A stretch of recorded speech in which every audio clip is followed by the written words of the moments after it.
Pasca temuan PPATK soal aliran dana dari proyek strategis nasional yang masuk kantong politisi ataupun ASN, apa yang seharusnya dilakukan untuk mengusut aliran dana ini?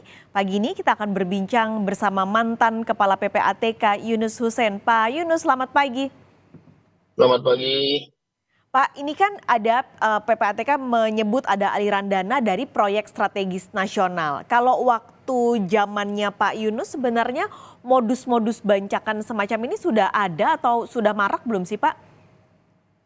Sebenarnya di Indonesia dengan tingkat korupsi yang konsisten, bahkan cenderung meningkat, sebenarnya sih sudah ada dari dulu. Cuman kita dulu tidak terlalu fokus ya, dan pirantinya pun tidak secanggih sekarang gitu.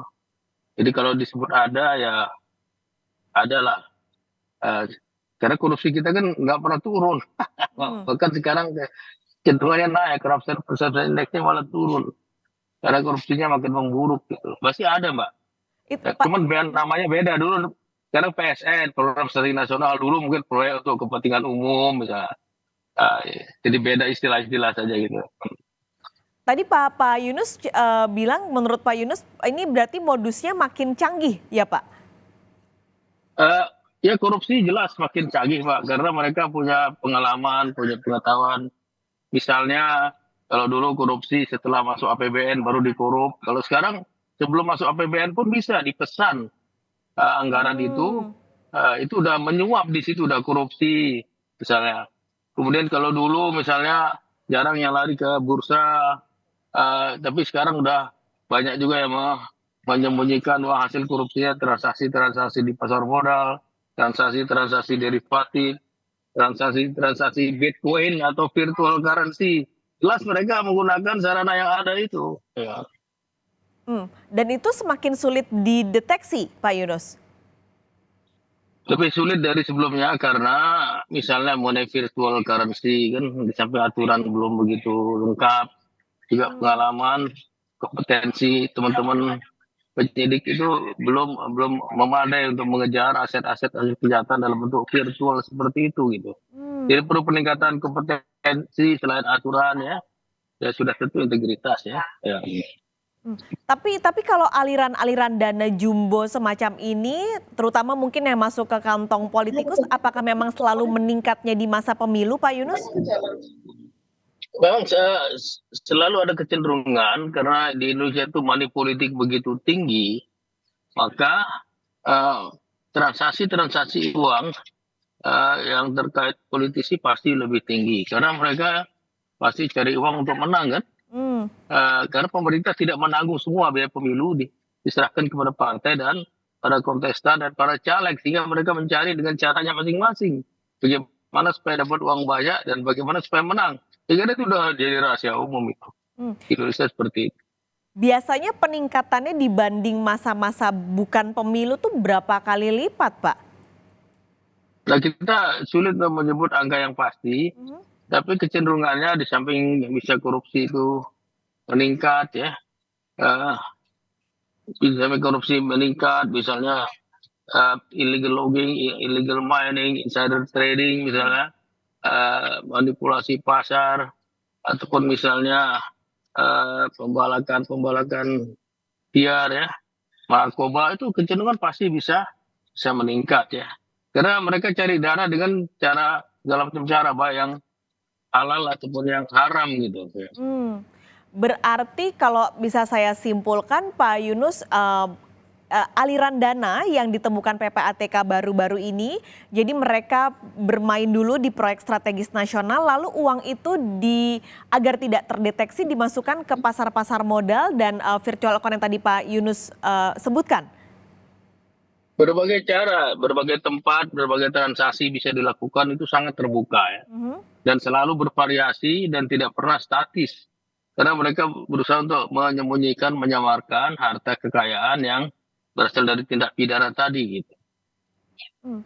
Ini kalau tadi Pak Yunus cerita sebenarnya dari dulu sebenarnya sudah ada dengan tren korupsi yang malah meningkat gitu bukannya menurun. Apakah artinya kalau PPATK menemukan aliran dana ini tidak ditindaklanjuti Pak?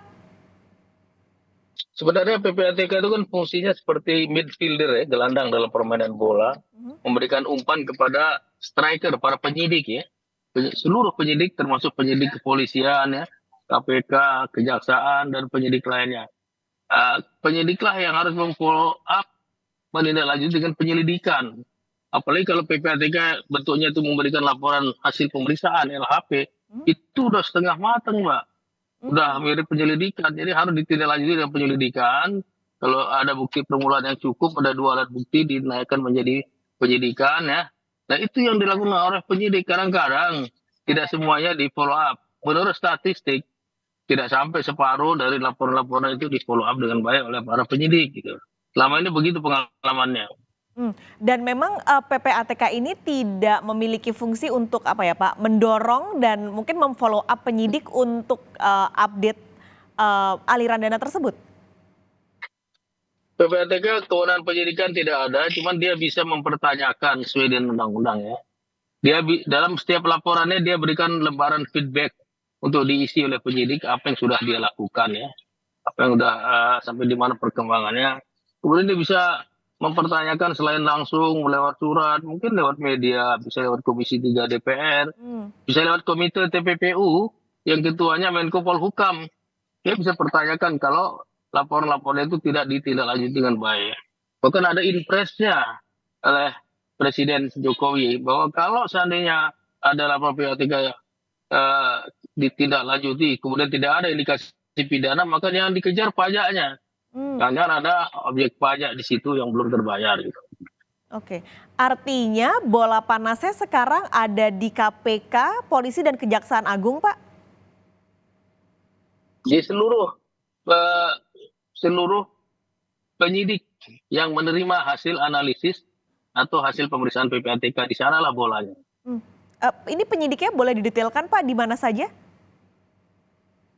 Ya bisa polisi, bisa kejaksaan, bisa KPK, bisa penyidik kehutanan, bisa Bawaslu juga ya. Mmm. Kalau terkait tindak pidana pemilu ya bisa Bawaslu lah yang berpeluang mengawasi. Di situ ada Gakumdu, penegakan hukum terpadu, Mhm. di mana ada kepolisian dan kejaksaan juga. Mereka kalau ada indikasi misalnya tindak pidana pemilu misalnya dengan uang begitu besar atau sumber dananya berasal dari sumber yang tidak sah, harusnya mereka tergerak. Jadi jangan hanya melihat RKDK, rekening khusus dana kampanye saja. Mmm. Lihatlah sumber-sumber yang haram dari para kontestan tadi. Karena kalau mau pemilu yang berintegritas, bermartabat, harusnya Bawaslu, KPU lebih bekerja sama dengan pihak-pihak penegak hukum lainnya, bertukar informasi. Kalau perlu ya meminta hasilnya. Kalau di sana ada indikasi pidana, dan saya dengar sudah ditindaklanjuti oleh para penegak hukum, itu sudah jalan ya. Ya, Bawaslu kalau dapat informasi itu kan bagus sekali dalam Iya. rangka pelaksanaan tugasnya mengawasi pemilu yang bersih, bermartabat dan berintegritas ya. Jadi itu bukan hanya wacana tapi memang harus niatan benar-benar mengusut tuntas aliran-aliran dana ini apalagi, saat ini masa-masa kampanye dan pemilu selalu lebih besar, dananya. Tapi, Pak Yunus saya penasaran juga kalau kita bicara proyek strategis nasional yang kebanyakan adalah infrastruktur, ini tentu erat kaitannya dengan BUMN. Nah kalau ini gimana Pak, Yunus? Ya, memang BUMN itu sebagian ada kasus-kasus korupsi. Mhm. Misalnya kasus korupsi jalan layang tol ya, ada ya. Ada misalnya kita pernah dengar Waskita misalnya. Kemudian ada kasus beberapa BUMN yang menerima hasil pidana. Ada juga korupsi yang BUMN yang mengurus jalan tol. Ada semua itu. Dan saya lama-lama saya pikir nih apa benar dia badan usaha merugikan menguntung apa milik negara, jangan-jangan dia merugikan negara dengan kasus-kasusnya itu. Mhm. Ya. Seperti tol layang itu ada korupsinya dinilai 1,5 triliun malah itu. Yang kita baca dari media ya. Mmm. Mmm. Dan yang sudah ditemukan ini kembali kami, mungkin harus diingatkan Pak Yunus untuk para penyidik-penyidik yang karena PPATK setelah, tadi kemarin mengumumkan misalnya itu kan secara otomatis langsung melaporkan juga ke para penyidik itu kan ya Pak Yunus? Ya itu yang ada indikasi pidana ya akan dilaporkan kepada penyidik untuk ditindaklanjuti dengan penyelidikan ya. Mhm. Baik ya yang menyangkut BUMN ataupun bukan ya. Semuanya bisa disidik ya, baik menyangkut korupsi ataupun bukan tindak pidana korupsi. Penyidik berkewajiban untuk menindaklanjuti klarifikasi penyelidikan kalau perlu jadi penyidikan. Dan saya dengar sudah ada yang diselidiki, disidik udah ada penegak hukum, udah Hmm, ada yang. terkait dengan PSN ini Pak? Eh, Tidak khusus PSN, tapi laporan-laporan PPATK yang terakhir ya, akhir-akhir ini udah sebagian ditindaklanjuti oleh para penegak hukum itu. Hmm, Ada yang oke. di daerah, ada yang di pusat ya. Jadi sekarang tinggal kita nantikan ya Pak, apakah benar-benar serius untuk mengungkap aliran-aliran dana ini kemana saja sampainya. Terima kasih Pak Yunus sudah bergabung di Kompas Bisnis pagi ini. Sehat selalu Pak.